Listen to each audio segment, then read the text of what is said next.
ano yan, it's not with us yan. Naiintindihan mo. It's not yan. Hindi, Hello? hindi lang para sa atin. Ay, good evening to. Kumusta ka na? Okay lang po, ma'am. Okay. Agency mo ito dito sa Kuwait. Naalala mo pa? Okay. Oh. Yes po, ma'am. Nakasave kasi yung number niyo eh. Okay. Nagmamonitor lang ako. Okay po. Ma'am, may tanong lang ako. Yes. Ano yun?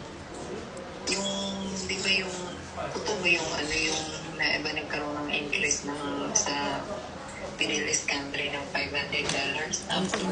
Hindi pa po siya na-approve, sis. 130 pa rin. Nasa contract. Hindi pa rin hindi pa rin Di na-approve. ba binidyo ko yun?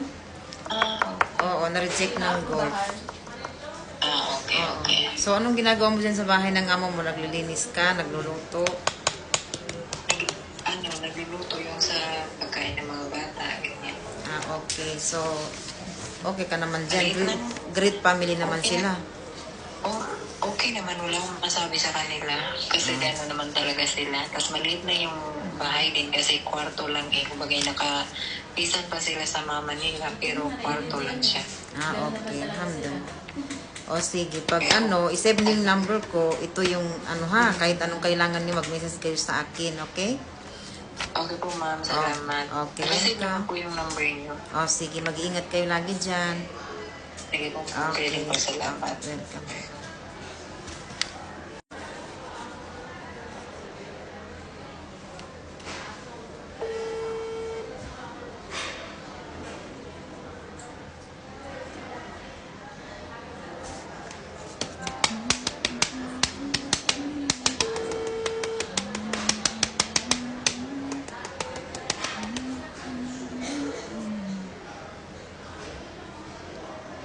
Busy pa siguro at hindi nakakasagot.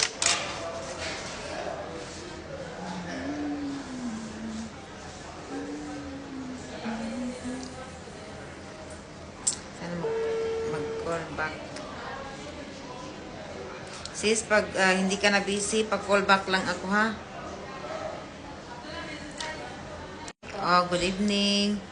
Si ano to, no? Si Frances Cadiloso? Yes, ma'am. Kumusta ka na po dyan? Nag-monitor po ako. Agency natin to sa Kuwait. Si Mubina. Si Mubina po. Ay, iba pala yung tumatawag.